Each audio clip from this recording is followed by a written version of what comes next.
명작을 찾아서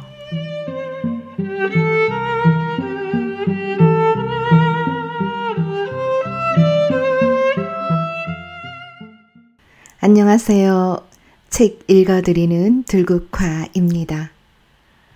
어느덧 실록의 계절 5월도 중순으로 접어들었네요. 5월은 장미의 계절이지요. 담장의 덩굴장미가 동네를 환하게 밝혀줄 것 같습니다. 오늘은 레프 톨스토이의 두 노인으로 구독자 여러분과 귀한 시간 함께 해보겠습니다. 구독, 좋아요, 알림 설정은 저에게 큰 힘이 됩니다. 톨스토이는 1828년 9월 9일 러시아 툴라 야스나야 폴리아나에서 출생해서 1910년 11월 82세의 나이로 랴잔 아스타포보에서 폐렴으로 타계하기까지 전쟁과 평화, 안나 카레리나, 참회록, 바보 이반 일리치의 죽음, 인생론, 부활 등 주옥 같은 작품들을 남겼습니다.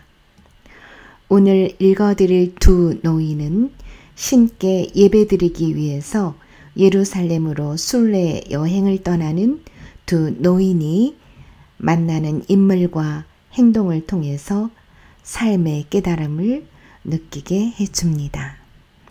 그럼 두 노인 시작하겠습니다.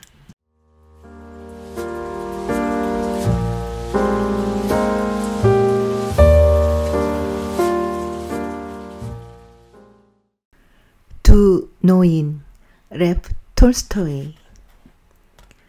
그랬더니 그 여자는 과연 선생님은 예언자이십니다. 그런데 우리 조상은 저 산에서 하느님께 예배 드렸는데 선생님네들은 예배 드릴 곳이 예루살렘에 있다고 합니다. 하고 말하였다. 예수께서는 이렇게 말씀하셨다. 내 말을 믿어라. 사람들이 아버지께 예배를 드릴 때 이 산이다 또는 예루살렘이다 하고 굳이 장소를 가리지 않아도 될 때가 올 것이다.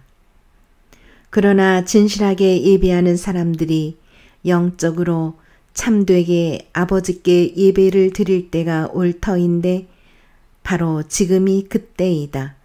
아버지께서는 이렇게 예배하는 사람들을 찾고 계신다. 요한복음 제4장 19절에서 21절, 23절. 1. 옛날에 신께 예배드리기 위해 예루살렘으로 순례 여행을 떠나기로 결심한 두 노인이 있었다. 한 노인은 에핌 타라시치 셰베레프라는 이름의 유복한 농부였고 다른 노인은 엘리사 보드로프로 그렇게 유복하지는 않았다. 에핌은 진중한 사람으로 진지하고 단호했다. 술을 마시지도 담배를 피지도 코담배를 맞지도 않았으며 평생 나쁜 말을 사용한 적이 없었다. 에핌은 마을 장로를 2번 지냈고 장로직에서 물러났을 때 금전적으로 넉넉했다. 에핌은 대가족으로 2 아들과 결혼한 손자까지 모두 함께 살았다. 정정하고 긴 수염에 허리가 꼿꼿했으며 나이 60이 지나서야 희끗한 수염이 조금 보이기 시작했다. 엘리사는 부유하지도 가난하지도 않았다. 전에는 목수일을 하며 집을 떠나 있었지만 이제 나이가 들어 집에서 벌을 쳤다. 아들 하나는 일자리를 찾아 멀리 떠났고 다른 아들은 함께 살고 있었다. 엘리사는 인정 많고 명랑한 노인이었다. 때로는 술을 마시고 담배도 피우며 노래하기를 좋아했지만 싸움이나 다툼을 싫어했고 가족, 이웃들과 화목하게 지냈다. 엘리사는 작은 키에 피부가 검고 고불거리는 수염에 그의 수어 성인인 엘리사처럼 사실상 대머리였다. 두 노인은 훨씬 전에 맹세를 하고 예루살렘으로 순례의 길을 떠날 준비를 했다. 하지만 에핌은 결코 그 시간을 낼 수가 없었다. 당장 해야 할 일이 언제나 너무 많았고 한 가지 일이 끝나면 곧바로 다른 일을 시작했다. 우선 에핌은 손자의 결혼식을 준비해야 했으며 다음에는 막내 아들이 군대에서 돌아오는 걸 기다려야 했고 그런 뒤에는 새 오두막집을 짓기 시작했다. 어느 휴일 두 노인은 그 오두막집 밖에서 만났고 나무 위에 걸터 앉아 이야기를 나누기 시작했다. 자넨 언제 우리의 맹세를 이행할 건가? 엘리사가 묻자 에핌이 얼굴을 찡그렸다. 좀 더 기다려야 하네. 올해는 내게 힘든 해였어. 이 오두막집을 짓는데 100루블이 조금 넘게 들더라고 생각했지만 벌써 300루블이 들어갔고 게다가 일이 아직 끝나지 않았지. 내년 여름까지 기다려야 해. 여름이 되고 신의 뜻이 그러하다면 우린 꼭 떠나게 될 걸세. 난 그 일을 미루지 말고 당장 떠나야 한다고 생각해. 봄이 최적기야.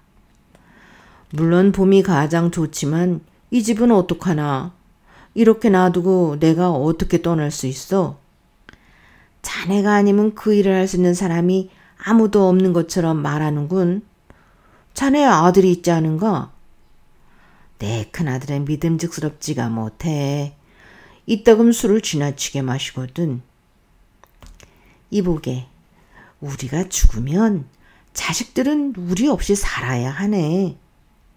이제 자네 아들에게 경험을 쌓게 할 때야. 자네 말이 맞네만 여하간 누구나 어떤 일을 시작하면 그 일을 끝내고 싶어 하지. 우린 우리가 해야 할 모든 일을 결코 다 끝낼 수가 없다네. 지난번에 부활절을 맞아 집안 여자들이 빨래를 하고 대청소를 했었지. 여기에 이 일도 해야 하고 저기에 저 일도 해야 하고 결국 모든 일을 끝낼 수가 없었어. 그때 현명한 내 큰며느리가 이렇게 말하더군. 축일이 우리를 기다리지 않고 찾아오는 걸 감사해야 할지도 모르겠어요. 아무리 열심히 일해도 절대 모든 걸 준비하지는 못할 테니까요. 에핌은 생각에 잠겼다. 난 이 집을 짓는데 많은 돈을 썼어. 빈손으로 순례를 떠날 수는 없네. 우린 각자 100루블이 필요하고 그건 적은 돈이 아니야. 엘리사가 유쾌하게 웃었다. 이보게 친구, 자넨 나보다 10배는 더 많이 갖고 있어. 그런데 지금 돈 걱정을 하는 건가? 우리가 언제 출발할 건지만 말하게. 비록 지금은 가진 게 없다 해도 그때까지 마련할 수 있을 거야. 에핌 역시 미소를 지었다. 자네가 그렇게 부자인 줄 몰랐군. 그 돈을 어떻게 마련할 텐가? 일단 집에 있는 돈을 끌어 모으고 그걸로 부족하면 벌통 10개를 이웃에게 팔 거야. 그 사람은 오래전부터 내 벌통을 사고 싶어 했거든. 그러다 올해 양봉이 잘 되면 자넨 후회하게 될 거야. 후회? 이 사람아, 난 아니네.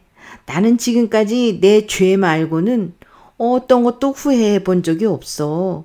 영혼보다 더 소중한 건 아무것도 없으니까. 그렇다고 해도 집안일을 돌보지 않는 건 옳지 않아.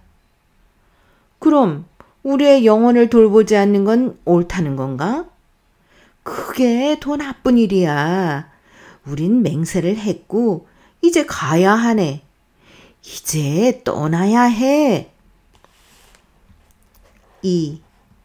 엘리사는 친구를 설득하는데 성공했다.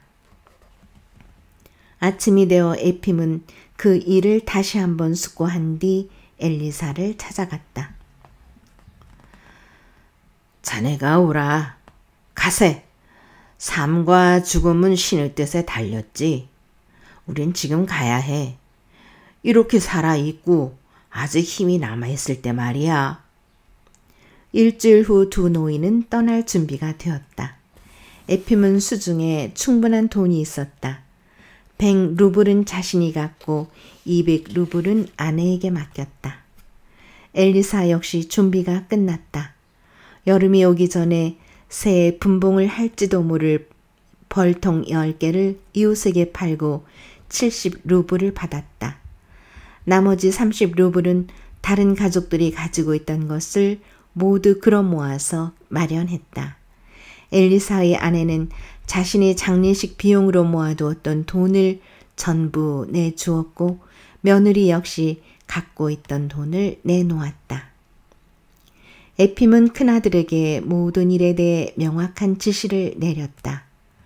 풀을 언제 그리고 얼마만큼 베어야 하는지, 걸음을 짐수레에 실어 어디로 날라야 하는지, 어떻게 일을 끝마치고 오두막집의 지붕을 어떻게 달아야 하는지 일러주었다.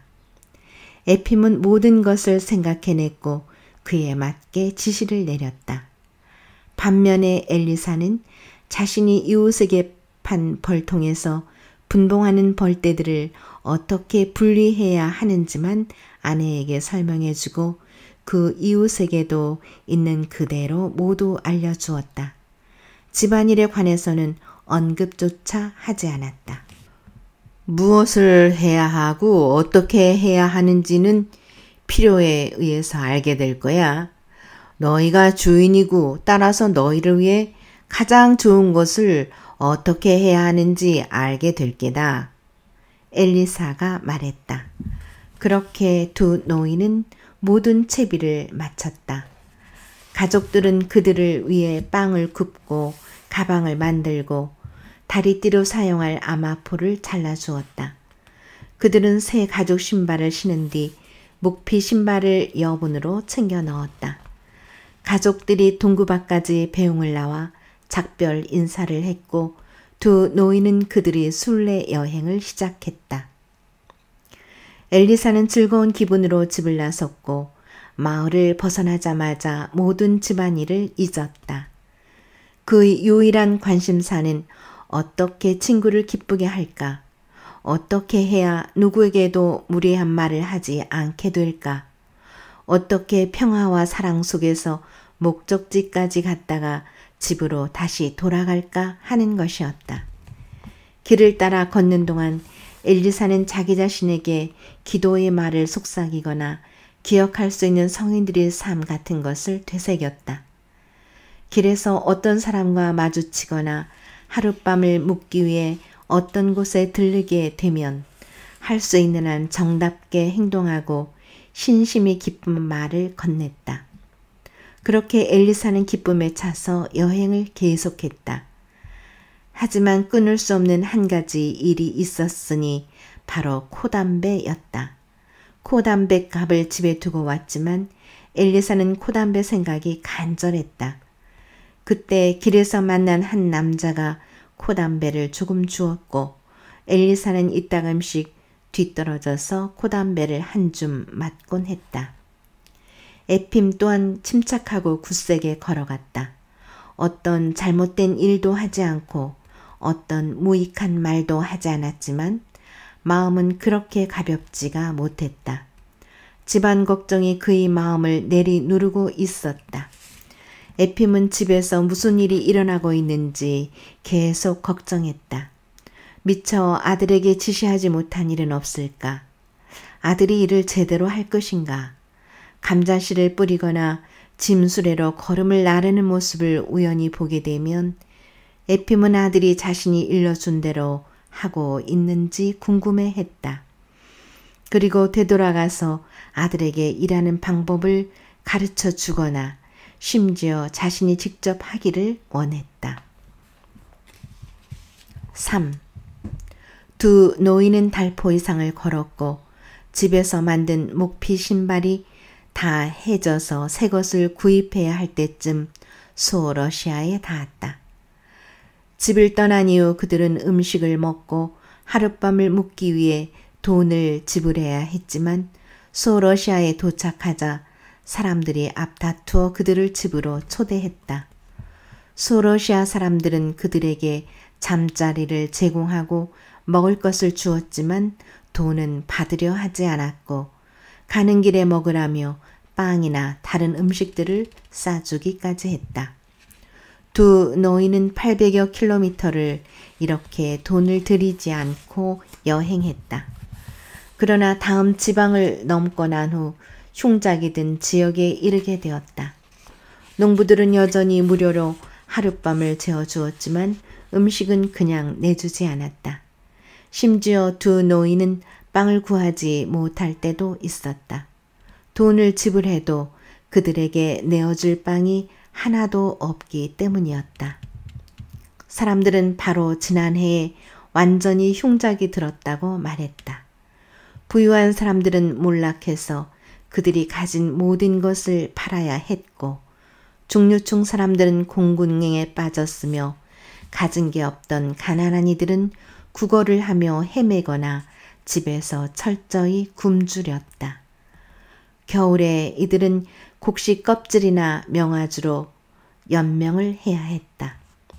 두 노인은 잠을 청하기 위해 어느 작은 마을에 들렀다. 그곳에서 빵을 사고 하룻밤을 묵은 뒤 새벽같이 출발했다. 더운 기운이 올라오기 전에 더 많은 길을 걷기 위해서였다. 10여 킬로미터를 걸은 후 개울가에 앉아 그릇에 물을 담고 빵을 적셔 먹었다. 그런 다음 다리띠를 새로 동여매고 잠시 쉬었다. 엘리사가 콧담배를 꺼내자 에핌이 설레설레 머리를 가로저으며 말했다. 자넨 그 좋지 못하는 습관을 왜 못 버리나? 엘리사가 손을 내저으며 대답했다. 이 나쁜 습관이 나보다도 강하거든. 그들은 이내 자리에서 일어나 걷기 시작했다. 다시 10여 킬로미터를 걸었을 때 큰 마을에 이르렀고 마을을 곧바로 통과했다. 이제 날이 뜨거워져 있었다.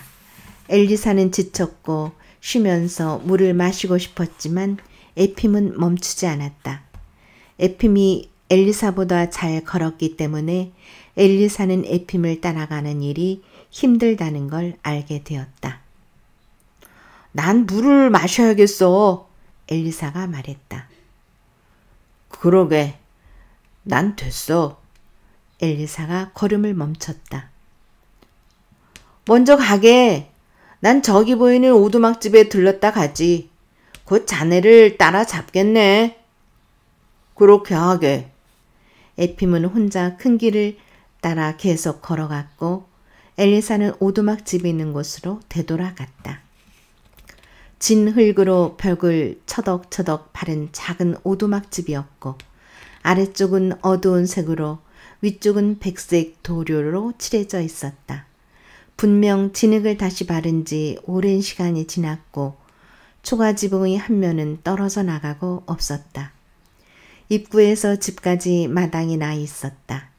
엘리사는 마당 안으로 들어섰고 집 가까이 흙더미 옆에 누워있는 한 남자를 보았다. 몹시 야윈 모습에 아직 젊고 소아시아 사람들이 그렇듯 윗옷 끝을 바지 안에 집어넣고 있었다. 그늘에 누워 있었을 테지만 이제 태양이 떠올라 그의 온몸에 내리쬐고 있었다. 잠들어 있지 않았지만 남자는 여전히 그곳에 누워 있었다. 엘리사가 남자를 부르며 물 한 잔을 부탁했지만 그는 아무 대답도 하지 않았다. 병들었거나 아님 불친절한 사람이군. 엘리사가 속으로 생각하며 문 쪽으로 걸어가는데 집 안에서 아이 우는 소리가 들려왔다. 엘리사는 손잡이로 사용되는 고리를 잡고 문을 두드렸다. 계시오. 아무 대답이 없었다. 엘리사는 들고 있던 지팡이로 다시 문을 두드렸다. 주인장! 아무 소리도 들리지 않았다. 안에 아무도 없어요. 여전히 아무도 대답하지 않았다. 엘리사가 막 돌아서려고 하는데 집 안에서 신음소리가 들려왔다. 이 집 사람들에게 불행한 일이 일어난 게 틀림없어. 들어가 보는 게 낫겠군. 4. 엘리사는 고리를 돌렸다. 문은 잠겨있지 않았다. 엘리사는 문을 열고 좁은 통로를 따라 들어갔다. 방이 하나 나왔고 문이 열려져 있었다. 왼쪽으로 벽돌 화덕이 있고 정면 벽에 성상을 얹은 받침대와 탁자 하나, 긴 의자가 놓여 있었다. 그리고 의자 위에 모자를 쓰지 않고 얇은 옷 하나만을 걸친 노파가 탁자에 머리를 기댄 채 앉아 있었다. 야위고 창백하며 배만 불록 튀어나온 사내아이가 애처롭게 울면서 노파의 소매를 붙잡고 뭔가를 요구하고 있었다. 엘리사가 안으로 들어갔다. 방 안은 역한 공기로 가득했다. 엘리사는 주위를 둘러보았고 화덕 뒤 맨 바닥에 길게 누워있는 한 여자를 발견했다. 여자는 눈을 감은 채 가르랑 가르랑 소리를 내다가 다리 하나를 내뻗더니 다시 끌어당겨서 좌우로 뒤 흔들기 시작했다. 악취는 여자에게서 나고 있었다. 분명 여자는 스스로 아무것도 할 수가 없었고 아무도 여자를 시중들고 있지 않았다. 노파가 고개를 들어 낯선 노인을 쳐다보았다. 뭘 원하시오? 뭘 원하시오? 우린 아무것도 없다오. 노파가 말했다. 엘리사는 노파가 소아시아 방언으로 말했지만 알아들었다. 물 한 잔 마시려고 들어왔습니다. 아무것도 없어요. 물을 담을 그릇도 하나 없다오. 그냥 가세요. 그러자 엘리사가 물었다. 그럼 저 여자를 시중둘 사람이 이 집에 아무도 없습니까? 네, 아무도 없어요. 내 아들은 밖에서 죽어가고 우린 이 안에서 죽어가고 있으니까요. 작은 사내아이는 낯선 노인을 보고 울음을 멈췄지만 노파가 말하기 시작하자 다시 노파의 소매를 꽉 붙잡고 울기 시작했다. 빵! 할머니, 빵! 엘리사가 노파에게 막 질문을 하려는데 남자가 비틀거리며 안으로 들어왔다. 남자는 벽에 들러붙어서 걸어왔고 방 안에 들어오자 문집 안과 가까운 구석에 털썩 주저앉았다. 그리고 의자가 있는 곳으로 가기 위해 다시 일어나려 하지 않고 띄엄띄엄 말하기 시작했다. 남자는 한 번에 한마디를 말하고 숨을 헐떡거렸다. 우린 병에 걸렸어요. 굶주리고 아이가 죽어가고 있어요. 남자가 작은 사내아이를 가리키며 흐느껴 울기 시작했다. 엘리사는 어깨 뒤에서 자루를 획 잡아당겨 바닥에 내려놓았다. 그리고 다시 자루를 의자 위에 올려놓고 끈을 풀었다. 엘리사는 빵 한 덩어리를 꺼내 칼로 한 조각을 베어서 남자에게 건넸다. 남자는 받으려 하지 않았고 마치 저 애들에게 주세요 라고 말하는 것처럼 작은 사내아이와 화덕 뒤에 쭈그리고 있는 어린 소녀를 가리켰다. 엘리사는 빵을 사내아이에게 내밀었다. 아이는 빵 냄새를 맡고 팔을 뻗어 작은 두 손으로 빵을 잡았다. 그리고 빵 속에 코를 묻은 채 먹기 시작했다. 어린 소녀가 화덕 뒤에서 나왔고 빵에서 눈을 떼지 못했다. 엘리사는 소녀에게도 빵 한 조각을 주었다. 그리고 다시 빵을 잘라 노파에게 건넸다. 노파 역시 개 눈 감추듯 먹기 시작했다. 물을 좀 마실 수 있으면 좋겠는데, 노파가 말했다. 아이들 목이 바싹 말랐어요. 내가 어제, 아니 오늘인지 기억이 안 나지만 물을 길어 오려다가 넘어져 버렸어요. 누가 훔쳐가지 않았다면 들통이 저 바깥에 그대로 있을 거예요. 엘리사는 우물이 어디에 있는지 물었다. 노파가 가르쳐 주었고 엘리사는 밖으로 나가 물통을 찾아서 물을 떠왔다. 그리고 사람들에게 마시게 했다. 아이들과 노파는 물과 함께 빵을 더 먹었지만 남자는 먹으려 하지 않았다. 전 먹을 수가 없어요. 남자가 말했다. 화덕 뒤에 누워있는 여자는 여전히 의식이 없었지만 계속해서 다리를 뒤 흔들었다. 엘리사는 곧바로 마을 가게에 가서 기장과 소금, 밀가루, 기름을 사왔다. 그리고 도끼를 찾아 나무를 자르고 불을 피웠다. 어린 소녀가 와서 엘리사를 도왔다. 그런 다음 엘리사는 수프를 끓여서 굶주린 사람들에게 식사를 차려주었다. 5. 남자는 조금 먹었고 노파 역시 요기만 채웠으며 어린 소녀와 사내 아이는 그릇을 깨끗이 핥고 난 뒤 기분 좋게 웅크리고서 곧 서로의 팔을 베개 삼아 잠이 들었다. 남자와 노파는 엘리사에게 어떻게 그러한 지경에 처하게 되었는지 이야기하기 시작했다. 그 전에도 매우 가난했지만 흉작이 들자 우리가 수확한 것으로는 가을도 채 나기가 힘들었어요. 겨울이 되자 아무것도 남지 않았고 우린 이웃과 우리가 아는 모든 사람들을 찾아가 구걸을 해야 했지요. 처음에는 먹을 것을 주었지만 곧 거절하기 시작했어요. 어떤 이들은 우리를 도와주고 싶어도 우리에게 줄 게 아무것도 없었어요. 달라고 하기도 부끄러웠어요. 돈과 밀가루, 빵 등 사방에다 빚을 졌지요. 저는 일거리를 찾아 나섰지만 전혀 찾을 수가 없었어요. 남자가 말했다. 모두 날품팔이 일뿐이었지요. 하루를 일하면 또 다른 일거리를 찾기 위해 이틀을 보내야 했어요.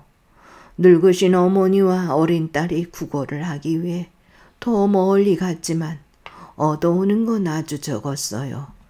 그래도 어떻게든 함께 먹을 것들을 모았고 이듬해 추수 때까지 버틸 수 있기를 바랐지요. 그런데 봄이 다가오면서 사람들이 일체 아무것도 내주지 않았어요. 그리고 이렇게 병이 우리를 덮쳤습니다.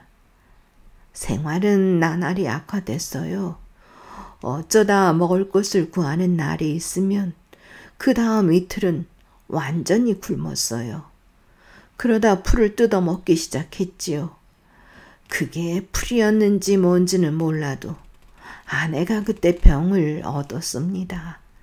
아내는 일어설 수가 없고 전 아무 힘도 남지 않았고 우리가 나을 수 있는 방법은 아무것도 없어요. 한동안 혼자서 아둥바둥했었지만 결국 먹지를 못해서 건강을 해치고 모든 기력을 잃었어요. 노파가 말했다. 손녀 역시 약하고 소심해졌어요. 이웃들을 찾아가 보라고 말했지만 집을 떠나려 하지 않고 구석으로 기어들어가 쪼그린 채 앉아있지요. 그저께 한 이웃 여자가 와서 우리가 병들고 굶주린 걸 발견했지만 돌아서서 가버렸어요.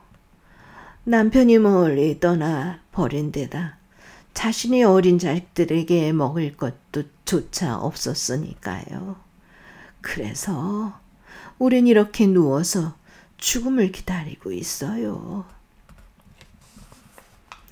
이야기를 다 들은 엘리사는 그날 친구를 따라잡겠다는 생각을 포기하고 그들이 집에서 하룻밤을 보냈다. 아침이 되자 엘리사는 마치 자신의 집인 것처럼 일을 하기 시작했다. 노파의 도움을 받아 밀가루를 반죽해서 빵을 만들고 불을 피웠다. 그리고 어린 소녀와 함께 이웃을 찾아가 가장 필요한 것들을 얻었다. 빵을 얻기 위해 부엌 세간과 옷 등 모든 것을 팔아버렸기 때문에 오두막집 안에는 아무것도 남아있지 않았다. 엘리사는 어떤 것들은 손수 만들고 어떤 것들은 돈을 주고 사다가 장만해 놓기 시작했다. 그렇게 하루를 보내고 또 하루를 보내고 사흘째가 되었다. 작은 사내 아이는 힘을 되찾았고 엘리사가 앉아있을 때마다 살그머니 의자 옆으로 다가와 다정하게 몸을 기댔다. 어린 소녀는 얼굴이 밝아졌고 엘리사를 졸졸 따라다니며 모든 일을 도왔다. 노파는 점점 기운을 되찾고 밖으로 나가 이웃을 만났다. 남자 역시 나아졌으며 벽에 의지해서 움직일 수 있게 되었다. 남자의 아내만이 일어나지 못했지만 사흘째 되는 날 의식을 되찾고 음식을 찾았다. 이렇게 많은 시간을 도중에 쓰게 되리라고는 전혀 생각지 못했어. 이제 떠나야 해. 엘리사가 생각했다. 6. 나흘째가 되는 날은 여름 단식에 뒤따르는 축일이었고 엘리사는 속으로 생각했다. 하루 더 머물면서 이 사람들과 단식 후 첫 음식을 먹어야겠군. 가서 뭘 좀 사다가 함께 축일을 맞은 다음 내일 저녁에 출발해야지. 엘리사는 마을에 가서 우유와 밀가루, 기름을 사왔다. 그리고 노파를 도와 다음날 먹을 음식을 준비했다. 축일날 엘리사는 예배당에 다녀온 후 오두막집 사람들과 아침을 먹었다. 그날 남자의 아내가 자리에서 일어났고 조금씩 돌아다니기 시작했다. 남자는 수염을 깎고 노파가 빨아준 깨끗한 옷을 입고서 마을의 한 부유한 농부를 찾아갔다. 그리고 추수가 끝날 때까지 자신이 저당 잡힌 목초지와 경작지를 사용할 수 있게 해달라고 간절히 청했다. 하지만 남자는 저녁이 되어 매우 슬픈 표정으로 돌아왔고 눈물을 흘리기 시작했다. 부유한 농부는 돈을 가져오라고 말하며 전혀 자비를 베풀지 않았던 것이다. 엘리사는 다시 생각에 잠겼다. 이제 이들은 어떻게 살아야 하지? 다른 사람들은 건초를 만들겠지만 이들에겐 풀을 벨 땅이 하나도 없고 목초지는 저당을 잡혔어. 호밀이 여물고 다른 사람들은 수확을 하겠지만 이들은 수확을 기대할 게 아무것도 없어. 대지는 올해 풍년을 약속하고 있지만 이들의 경작지는 그 부유한 농부에게 담보로 잡혀 있지. 내가 가버리고 나면 처음 내가 발견했던 상태로 다시 돌아가게 될 거야. 엘리사는 고민했지만 결국 그날 저녁 떠나지 않고 하룻밤을 더 묵기로 결정했다. 엘리사는 잠을 청하기 위해 마당으로 나갔다. 기도를 하고 자리에 누웠으나 잠이 오지 않았다.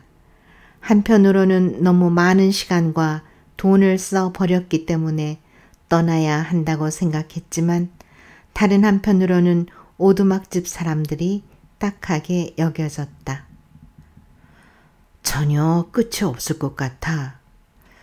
처음엔 단지 물을 떠주고 빵 한 조각씩을 줄 생각이었어. 하지만 지금 내가 어떻게 됐지? 문제는 목초지와 경작지를 되찾는 데 있지만 그것들을 되찾아 준 뒤에는 이들을 위해 암소를 사주고 남자가 수레로 곡식을 나를 수 있도록 말을 사주어야 해. 엘리사, 스스로 혼란을 자초한 거야. 내 본분을 잊고 판단을 잘못한 거야. 엘리사는 자리에서 일어나 베개로 사용했던 자신의 웃옷을 펼쳐서 코담배를 꺼냈다. 그리고 코담배가 자신의 생각을 정리해 줄지도 모른다고 생각하며 한 줌 들이마셨다. 허나 그렇지가 못했다. 엘리사는 생각하고 또 생각했지만 결론을 얻을 수가 없었다. 응당 떠나야 하지만 동정이 그를 가로막았다. 엘리사는 어떻게 해야 할지 몰랐다. 다시 웃옷을 접어 머리에 베고 누웠다.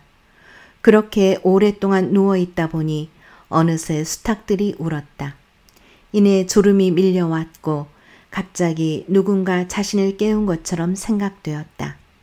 엘리사는 자루를 등에 지고 손에 지팡이를 든 여행자가 되어 있었으며 문은 자신이 비집고 통과할 수 있을 만큼 열려져 있었다. 엘리사가 막 문을 나서려는데 울타리 한쪽에 자루가 걸렸다. 자루를 벗으려고 하자 이번엔 다리띠가 다른 쪽 울타리에 걸려 풀어지고 말았다. 자루를 잡아당길 때 엘리사는 자루가 울타리에 걸린 게 아니라는 걸 알게 되었다. 그 어린 소녀가 자루를 붙들고 빵을 달라하며 울고 있었다. 엘리사는 발을 내려다 보았다. 자그마한 사내아이가 다리띠를 붙잡고 있었으며 오두막집 위 남자와 노파는 창문으로 그를 바라보고 있었다. 엘리사는 잠에서 깨어났고 분명한 목소리로 말했다. 내일 경작지를 되찾아주고 말 한 필과 추수 때까지 먹을 수 있는 밀가루와 아이들을 위해 암소 한 마리를 사야겠어. 그렇지 않으면 바다 건너 하느님을 찾아가는 동안 내 안에서 그분을 잃어버릴지도 몰라. 그리고 엘리사는 잠이 들었다. 아침 일찍 눈을 뜬 엘리사는 그 부유한 농부를 찾아가 경작지와 목초지를 모두 되찾았다. 그리고 큰 낫을 하나 사서 돌아왔다. 엘리사는 남자에게 낫을 주어 풀을 베어 오도록 보내고 다시 마을로 나갔다. 여인숙에서 수레를 파는 소리가 들렸고 엘리사는 그 주인과 흥정을 한 뒤 수레를 샀다. 그런 다음 밀가루 한 부대를 사서 수레에 싣고 암소를 보기 위해 나섰다. 엘리사는 길을 따라가다가 이야기를 나누면서 걷고 있는 두 여자 옆을 지나가게 되었다. 여자들은 소러시아 방언으로 말했지만 엘리사는 그들이 하는 말을 알아들었다. 처음엔 어떤 사람인지 몰랐대요.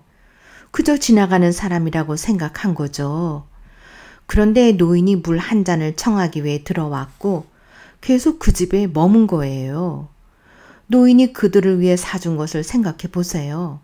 오늘 아침엔 여인숙에서 그들에게 줄 수레를 샀다고 하더라고요. 세상에 그런 사람은 많지 않아요. 가서 그 사람 얼굴만이라도 좀 봐야겠어요. 엘리사는 자신을 칭찬하고 있다는 걸 알았고 암소를 사러 가는 대신 여인숙으로 되돌아갔다. 그곳에서 수레를 끄는 말 한 피를 사서 마구를 채운 후 오두막집으로 몰고 왔다. 오두막집 사람들은 말을 보고 깜짝 놀랐다. 그 말이 어쩌면 자신들을 위한 것일지도 모른다고 생각했지만 감히 물을 수가 없었다. 남자가 밖으로 나가 문을 열었다. 말을 어디에서 가져오신 거예요? 내가 샀다네. 싼 값에 나왔지. 가서 풀을 가져다가 여물통에 넣게. 말이 밤사이에 먹을 수 있도록 말이야. 수레에 있는 밀가루 부대도 들여놓게. 남자는 말에서 마구를 끄르고 밀가루 부대를 헛간으로 옮겼다. 그리고 풀을 가져다가 여물통에 넣었다. 오두막집의 모든 사람들이 누워서 잠을 청했다. 그날 저녁 엘리사는 자신의 가방을 들고 밖으로 나왔다. 모두가 잠들자 자리에서 일어나 가방을 챙겨서 묶고 다리에 아마포 띠를 둘렀다. 그리고 신발을 신고 웃옷을 걸친 후 에핌을 따라가기 위해 출발했다. 7. 5km 정도를 걸었을 때 날이 밝기 시작했다. 엘리사는 나무 아래 앉아 가방을 열어 돈을 세어보았다. 17루블 20코페이카밖에 남아있지 않았다. 이 돈으로는 바다를 건널 수 없어.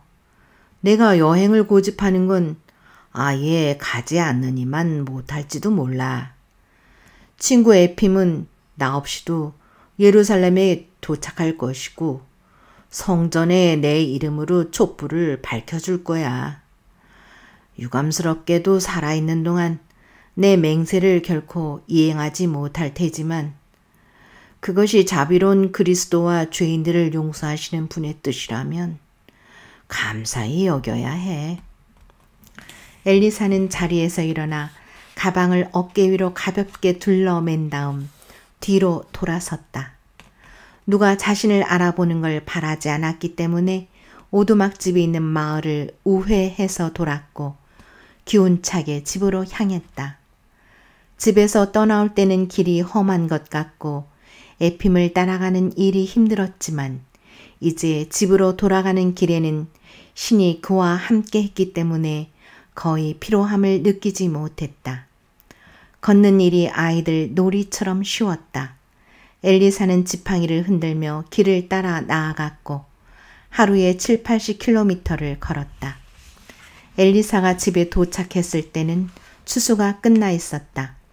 가족들은 엘리사를 보고 매우 기뻐했으며 모두 무슨 일이 있었는지 알고 싶어 했다.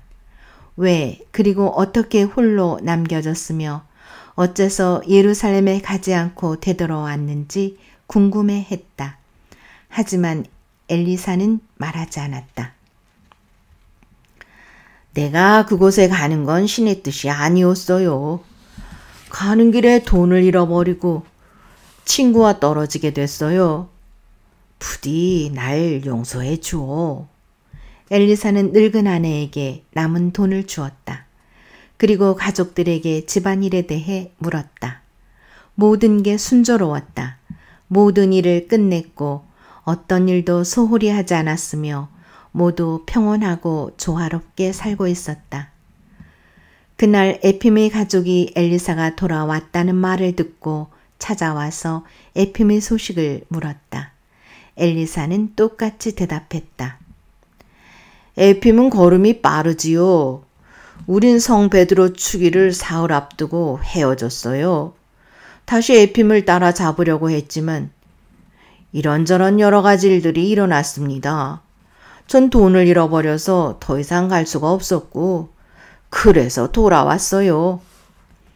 에핌의 가족들은 그렇게 현명한 노인이 그렇게 어리석게 행동했다는데 깜짝 놀랐다. 여행을 떠났지만 목적지에 이르지도 않고 게다가 모든 돈을 낭비했다는 걸 이상하게 생각했지만 곧 모두 잊어버렸다. 엘리사 역시 잊었다. 엘리사는 다시 집안일을 돌보기 시작했다.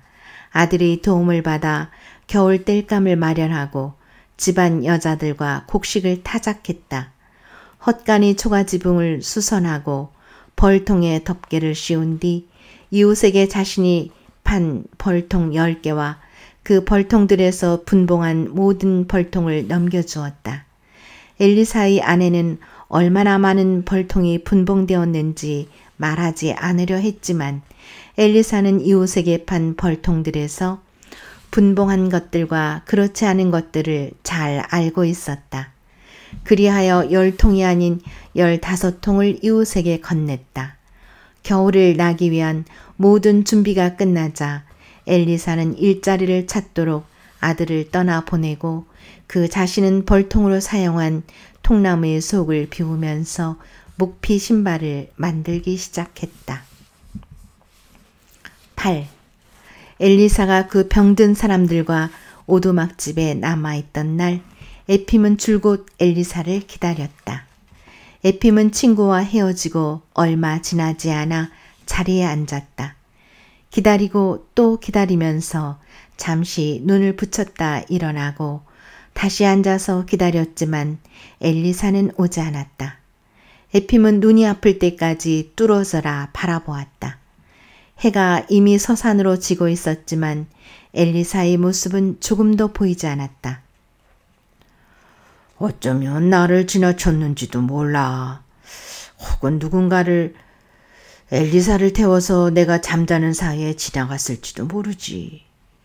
에핌은 생각했다. 하지만 어떻게 날 못 볼 수가 있지? 여기는 아주 멀리까지 내다볼 수 있는데 돌아가야 할까?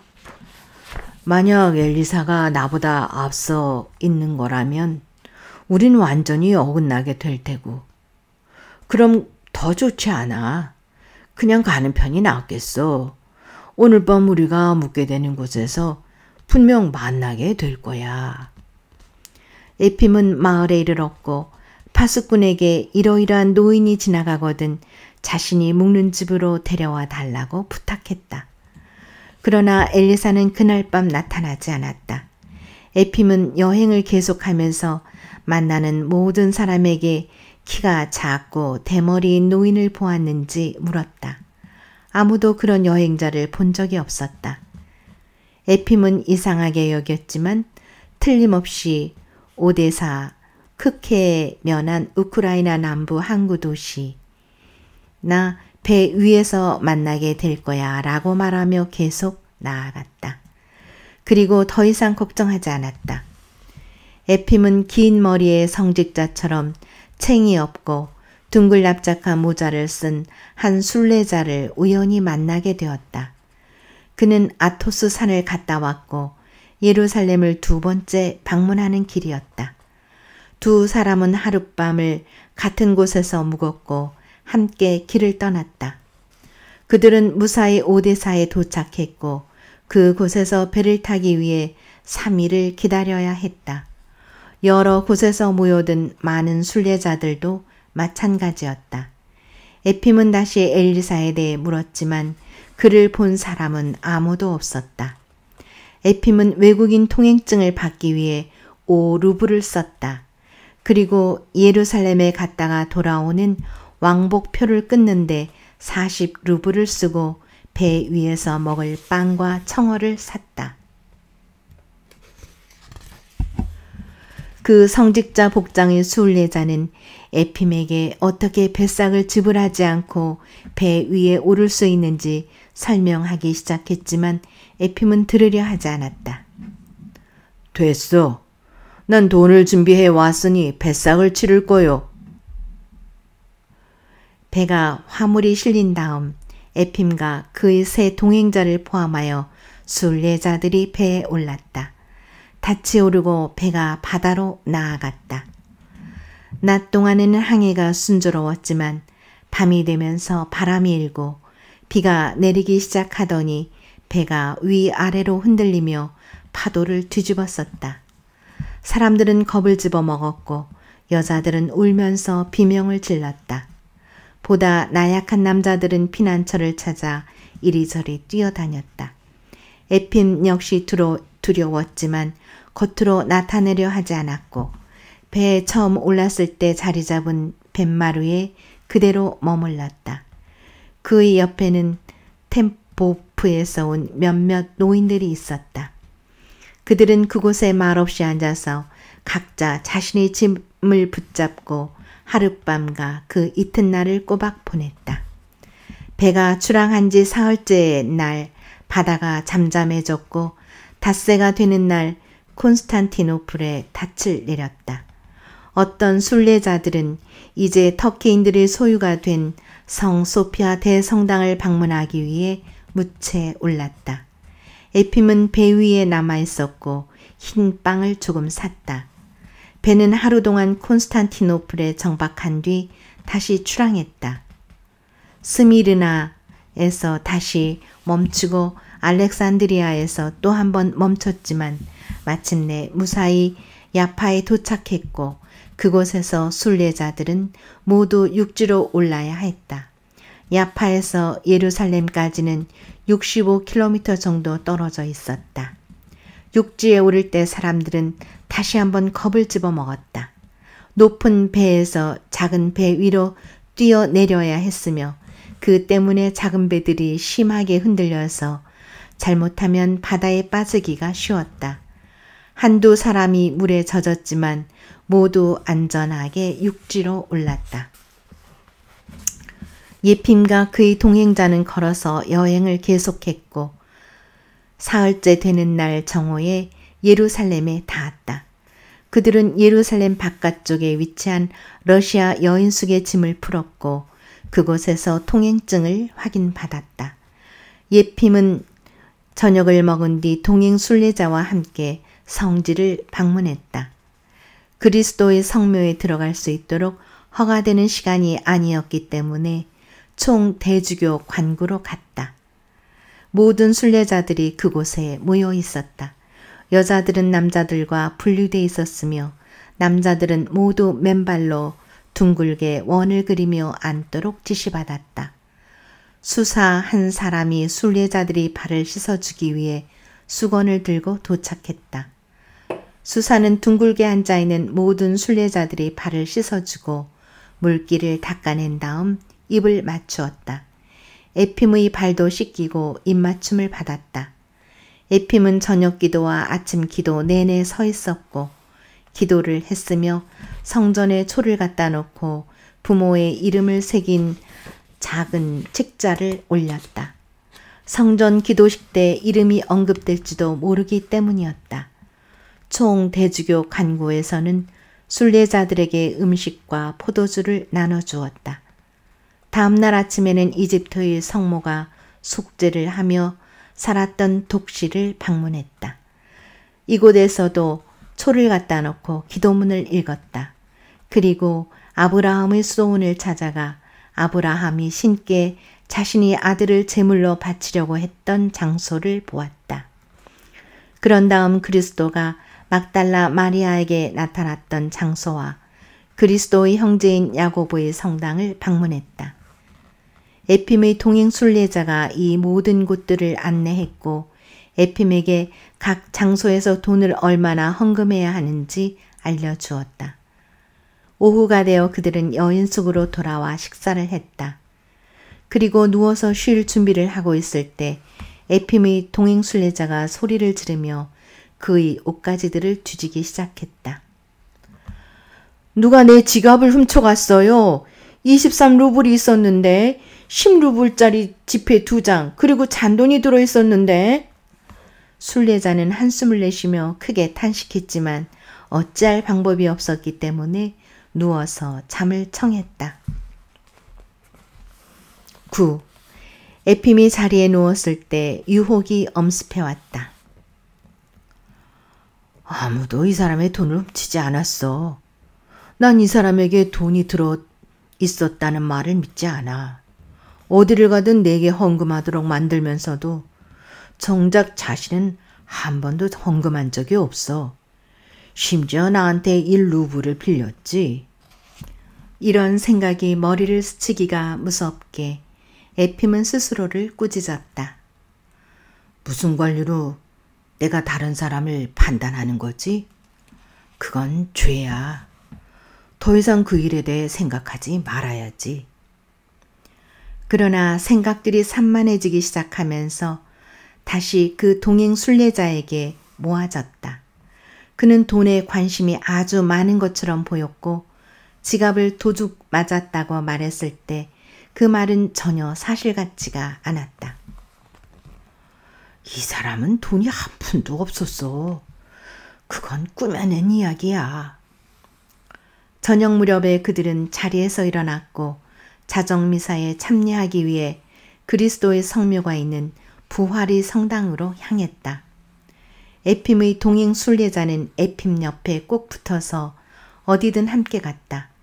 부활의 성당에 이르자 수많은 순례자들이 모여 있었다. 러시아인 순례자들도 있고 그리스와 아르메니아, 터키, 시리아 등 다른 나라에서 온 순례자들도 있었다. 에핌은 수많은 사람들과 함께 신성한 문으로 들어갔다. 수도사가 그들을 이끌고 터키 보초병들을 지나 예수 그리스도를 십자가에서 내리고 상처에 기름을 바른 곳으로 갔다. 그곳에는 9개의 커다란 촛대에서 초가 타고 있었다. 수도사가 모든 것을 보여주고 설명해 주었다. 에핌은 그곳에 초 하나를 바쳤다. 그런 다음 수도사는 오른쪽으로 계단을 올라가 십자가가 서 있던 골고다로 안내했다. 에핌은 그곳에서 기도를 올렸다. 그러고 나서 땅이 가장 깊게 갈라졌던 자리와 그리스도의 손과 발이 십자가에 못 박혔던 곳, 그리스도의 피가 아담의 뼈 위로 떨어진 아담의 무덤, 가시 면류관을 머리에 씌울 때 그리스도가 앉아있던 돌, 그리스도를 묶고 채찍질을 했던 기둥, 그리스도의 발이 얹어진 2개의 구멍이 있는 돌들을 보여주었다. 그리고 또 다른 것을 보여주려고 할 때 군중들이 술렁거렸고 이내 모든 사람들이 그리스도의 성묘 성당으로 서둘러 달려갔다. 라틴어 미사가 막 끝나고 러시아어 미사가 시작되고 있었다. 에핌 역시 사람들 속에 섞여서 그곳으로 갔다. 에핌은 여전히 마음속으로 그 동행 순례자에 대해 죄를 지으며 그를 떼어내려고 했지만 그 순례자는 에핌 옆을 떠나려 하지 않았고 에핌과 함께 그리스도의 성묘에서 거행되는 미사에 참여했다. 그들은 앞쪽으로 가려 했지만 너무 늦어버렸다. 사람들이 빽빽이 들어차서 뒤로도 앞으로도 움직일 수가 없었다. 에핌은 앞을 바라보고 서서 기도를 했으며 이따금 자신의 지갑이 제자리에 있는지 확인했다. 에핌의 마음은 흔들리고 있었다. 그 동행 순례자가 자신을 속이고 있다고 생각하다가도 반대로 만일 그가 지갑을 잃어버린 게 사실이라면 자신에게도 똑같은 일이 일어날지 모른다고 생각했다. 10. 에핌은 그리스도의 성묘가 안치된 작은 예배당을 황홀히 쳐다보며 서 있었다. 그리스도의 성묘 위에는 36개의 등불이 타고 있었다. 사람들이 머리 너머로 그렇게 쳐다보며 서 있을 때 에핌은 뭔가를 보고 깜짝 놀랐다. 모든 사람들이 앞이자 신성한 불이 타고 있는 등불 바로 아래 꼭 엘리사 보드로프처럼 회색 상의에 머리가 빛나는 노인이 있었다. 엘리사처럼 보이지만 그럴 리가 없어. 나보다 앞서 예루살렘에 도착할 수는 없었을 테니까. 우리가 타기 전의 배는 일주일 전에 출항했어. 그 배를 탔을 리도 없고 또 우리 배를 타지도 않았지. 내가 배에 탄 모든 순례자들을 봤으니까. 에핌이 이런 생각들을 하자마자 그 작은 노인이 기도를 하기 시작했다. 그리고 신을 향해 앞으로 한 번, 순례자들을 향해 양옆으로 한 번씩 모두 3번 절을 했다.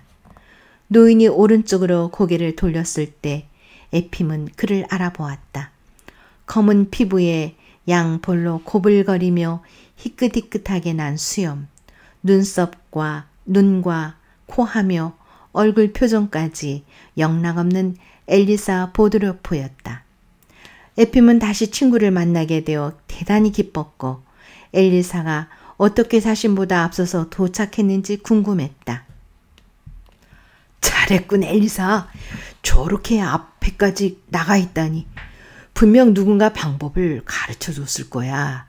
미사가 끝나면 엘리사를 잡고 이 성직자 모자를 쓴 순례자를 떼어버려야지. 엘리사가 내게도 저 앞으로 가는 방법을 가르쳐줄 줄 몰라. 에핌은 엘리사를 놓치지 않으려고 계속 주위에서 바라봤지만 미사가 끝나자 수많은 사람들이 그리스도의 성묘에 입을 맞추기 위해 앞으로 밀고 나가기 시작했다. 사람들에 의해 옆으로 떼밀린 에핌은 지갑을 도둑맞지 않을까 다시 두려움에 사로잡혔다. 그리고 오직 사람들 속에서 벗어나길 바라며 손으로 지갑을 꽉 누르고 팔꿈치로 사람들을 밀어 제끼기 시작했다. 사람들 속을 빠져나온 뒤 에핌은 성당 안과 밖을 모두 헤매며 오랫동안 엘리사를 찾았다. 성당 곳곳에서 각양각색의 많은 사람들이 음식을 먹거나 포도주를 마시고 책을 읽거나 잠을 자고 있었다. 그러나 어디에도 엘리사의 모습은 보이지 않았다. 결국 에핌은 친구를 찾지 못한 채 여인숙으로 돌아왔다. 그날 저녁 성직자의 모자를 쓴 그 순례자는 나타나지 않았다. 에핌에게 빌린 돈을 갚지 않고 사라져 버렸으며 에핌은 혼자가 되었다. 다음날 에핌은 배에서 만난 탐보프 출신의 노인들과 함께 다시 그리스도의 성묘 성당을 찾았다. 앞으로 나가려고 했지만 다시 뒤로 밀려났고 에핌은 기둥 옆에 서서 기도를 했다. 등불 아래로 맨 앞쪽 바로 그리스도의 성묘 옆에 엘리사가 사제처럼 두 팔을 제단에 올려놓고 머리를 환히 빛내면서 서 있었다. 이번에는 놓치지 말아야지. 에핌은 앞으로 밀면서 나아갔지만 그곳에 이르렀을 때 엘리사는 보이지 않았다. 완전히 사라지고 없었다. 사흘째 되는 날 에핌은 다시 성당을 찾았고 가장 신성한 그리스도의 성묘에 엘리사가 우뚝 서 있는 모습을 보았다.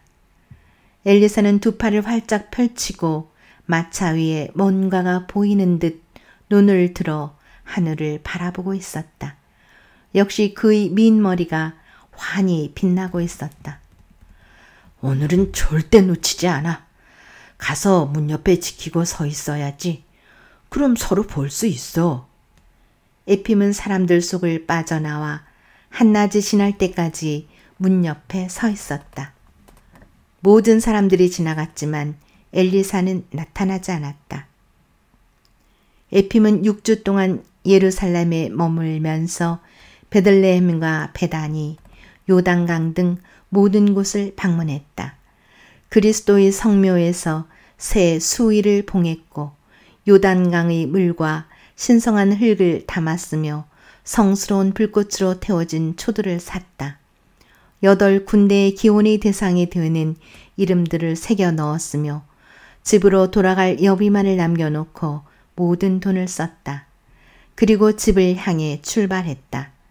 야파까지 걸어간 다음 배를 타고 오데사에 닿았으며 그곳으로부터 집으로 다시 걸었다. 10일 에핌은 지나왔던 길 그대로 되돌아갔으며 집에 가까워질수록 이전의 걱정들이 되살아났다. 1년 사이에 많은 물이 흘러간다는 속담이 있다. 농장을 짓는 데는 평생이 걸리지만 허무는 데는 오랜 시간이 걸리지 않는다고 에핌은 생각했다. 그리고 자신이 없는 동안 아들이 어떻게 일들을 꾸렸는지, 가족들은 어떤 봄을 맞고 있는지, 또 소들은 겨울을 어떻게 났으며 새 오두막집 공사는 잘 마무리되었는지 궁금했다. 에핌은 바로 전해 여름 엘리사와 헤어졌던 지역에 이르렀다. 그리고 그곳에 여전히 똑같은 사람들이 살고 있다는 사실에 깜짝 놀랐다. 한 해 전에는 먹을 것이 없어서 굶주리고 있었지만 이제는 안락하게 살고 있었다. 풍작이 들었고 사람들은 건강을 되찾았으며 이전의 비참한 생활을 모두 잊고 있었다. 어느 저녁 에핌은 엘리사가 뒤에 남았던 바로 그 장소에 도착했다. 에핌이 그 마을에 들어서자 흰옷을 입은 어린 소녀가 오두막집에서 뛰어나왔다.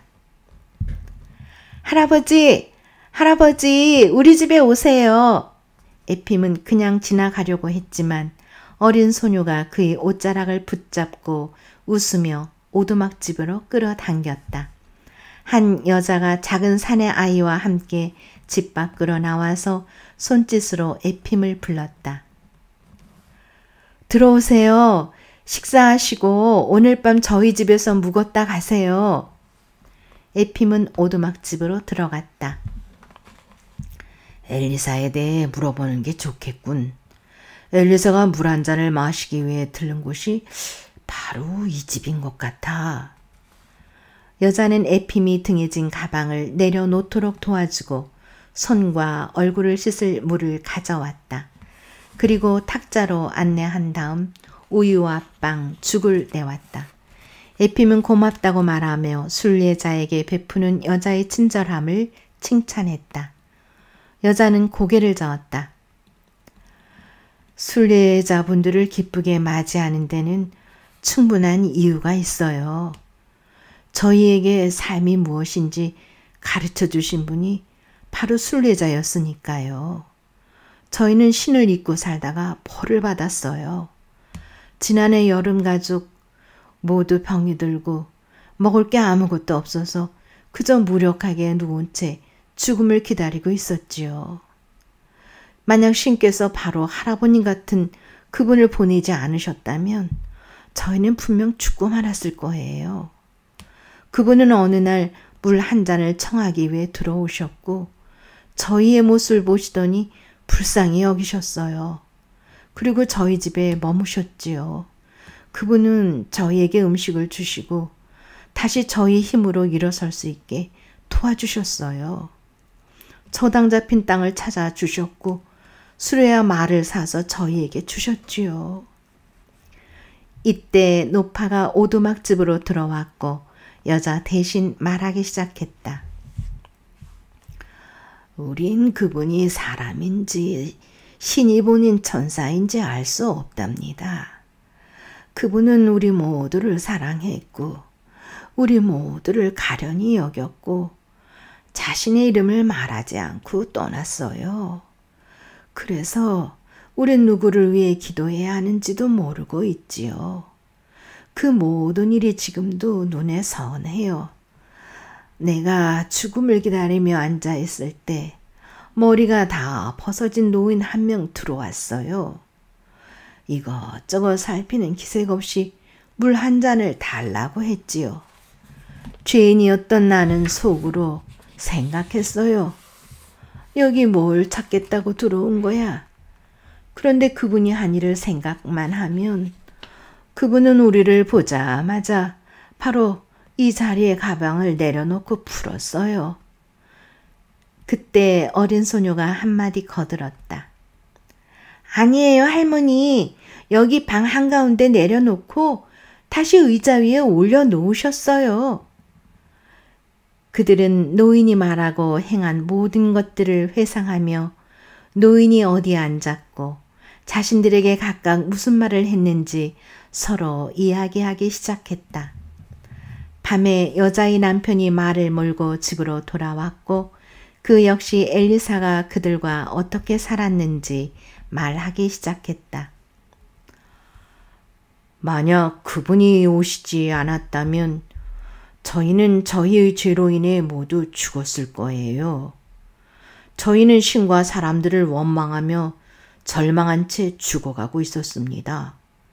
하지만 그분이 다시 저희를 살리셨고 그분을 통해 저희는 신을 알게 되었고 인간에게 선이 있다는 것을 믿게 되었습니다.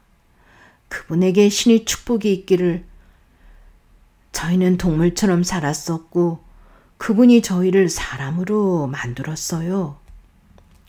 오두막집 사람들은 에핌에게 음식을 대접한 뒤 잠자리를 펴주고 그들도 누워서 잠을 청했다. 하지만 에핌은 잠들지 못했다. 엘리사에 대해 생각하지 않을 수 없었으며 예루살렘에서 엘리사를 3번 보았을 때 가장 앞자리에 서 있던 모습이 떠올랐다.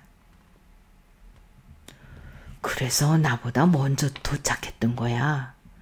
신께서 내 순례 여행을 받아주셨는지는 알 수 없지만 엘리사의 순례 여행은 받아주셨던 거야. 다음 날 아침 에핌은 오두막집 사람들에게 작별 인사를 했으며 오두막집 사람들은 이를 나서기 전 에핌의 가방에 먹을 것을 넣어 주었다. 에핌은 여행을 계속했다. 12. 에핌은 딱 1년 동안 집을 떠나 있었고 어느 저녁 집에 도착했을 때는 다시 봄이었다. 에핌의 아들은 집이 아닌 주점에 가 있었으며 거나하게 취해서 집에 돌아왔다. 에핌은 아들에게 이것저것 묻기 시작했다. 모든 게 아버지가 없는 동안 아들이 착실하지 않았음을 보여주고 있었다. 돈은 모두 허튼 데 쓰였고 일은 뒷전으로 밀려나 있었다. 에핌이 아들을 질책하기 시작하자 아들이 버릇없이 대답했다. 떠나지 말고 아버지가 직접 하지 그러셨어요? 돈을 가지고 떠나셨으면서 이제 저한테 그 돈을 내놓으라고 하시는 거였잖아요. 에핌은 화가 나서 아들을 때렸다. 아침에 에핌은 마을 장로를 찾아가 아들의 행동에 대해 하소연을 늘어놓았다. 그리고 엘리사의 집을 지나가고 있을 때 엘리사의 아내가 현관에서 반갑게 인사를 건넸다. 안녕하세요. 어떻게 지내셨어요? 예루살렘에는 잘 다녀오셨나요? 에핌은 걸음을 멈췄다. 네, 잘 다녀왔습니다. 엘리사와 헤어지긴 했지만 무사히 집에 돌아왔다고 들었어요. 엘리사의 아내는 말하는 것을 좋아했다. 네, 돌아온 지 오래됐어요. 성모 승천 축일이 지나고 바로 돌아왔던 것 같아요. 하느님께서 우리에게 남편을 다시 보내주셔서 정말 기뻤답니다. 남편이 없어서 활기를 잃고 있었거든요. 일할 나이가 지났기 때문에 더 이상 남편에게 많은 일을 기대할 수는 없지만 남편은 여전히 집안의 가장이고 남편이 있어야 집에 활기가 넘쳐요. 우리 아들도 얼마나 기뻐했는지 몰라요. 아버지가 안 계시는 건 햇빛이 없는 것과 같다고 말했거든요. 우린 남편을 좋아하고 또 남편을 잘 보살피고 있어요. 지금 집에 있습니까? 그럼요. 꿀벌들을 벌집에 모으고 있지요. 올해는 양봉이 잘 될 것 같다고 말해요. 다 은혜로운 하느님 덕분이죠. 남편은 하느님께서 우리의 죄만큼 우리를 벌하지 않으신다고 말해요. 자, 어서 들어오세요. 남편이 무척 반가워할 거예요. 에핌은 엘리사를 만나기 위해 통로를 지나 양봉장이 있는 뜰 안으로 들어갔다. 엘리사는 회색 상의에 얼굴에 망사를 쓰지도 장갑을 끼지도 않은 채 자작나무 아래 서 있었다. 에핌이 예루살렘의 성묘 성당에서 보았을 때처럼 두 팔을 활짝 펼치고 민머리를 빛내며 위를 올려다보고 있었다. 성소를 밝히는 불꽃처럼 자작나무 사이로 햇살이 내비쳤으며 금빛 벌들이 마치 후광처럼 엘리사의 머리 주위를 날아다녔다. 벌들은 엘리사를 쏘지 않았다. 에핌은 그 자리에 멈췄고 엘리사의 아내가 남편을 향해 외쳤다. 여보, 친구분이 오셨어요. 엘리사는 기쁨이 가득한 얼굴로 뒤를 돌아보았고 자신의 수염에서 벌들을 부드럽게 쓸어내리며 에핌을 바라보았다. 반갑네 친구, 반가워. 그래, 잘 다녀왔나? 내 발이 그곳에 닿았지. 자네에게 주려고 요단강에서 물을 담아왔어. 우리 집에 가서 가져가게나. 그렇지만 하느님께서 내 노력을 받아주셨는지. 하느님께 감사드리게 그리스도께서 자네를 축복하시길. 엘리사가 말했다. 에핌이 잠시 침묵하고 나서 다시 말했다. 내 발이 그곳에 닿기는 했네만 내 영혼 같은 게 보다 진실하게 닿았는지. 여보게, 그건 신의 일이야. 신이 하시는 일이지. 엘리사가 에핌의 말을 막았다. 집으로 돌아오는 길에 자네가 머물렀던 그 오두막집에 들렀는데 엘리사가 화들짝 놀라며 서둘러 말했다. 여보게, 그건 신의 일이야. 신이 하시는 일이지. 어서 안으로 들어가세. 자네에게 꿀을 좀 떠주지. 엘리사는 화제를 바꿔 집안일에 대해 이야기했다. 에핌은 한숨을 내쉰 뒤 오두막집 사람들에 대해서도 예루살렘에서 엘리사를 어떻게 보았는지에 대해서도 말하지 않았다.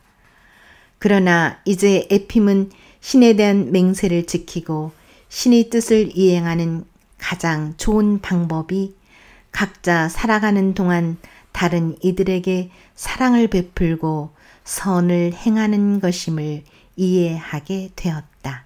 1885년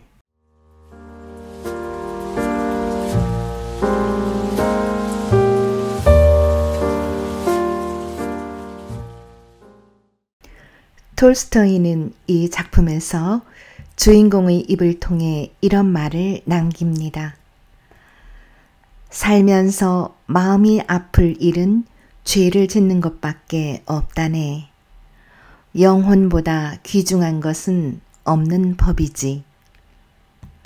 우린 우리가 해야 할 모든 일을 결코 다 끝낼 수는 없다네. 삶과 죽음은 신의 뜻에 달렸지. 이것으로 레프 톨스토이의 두 노인 마치겠습니다. 귀한 시간 함께 해주셔서 감사합니다.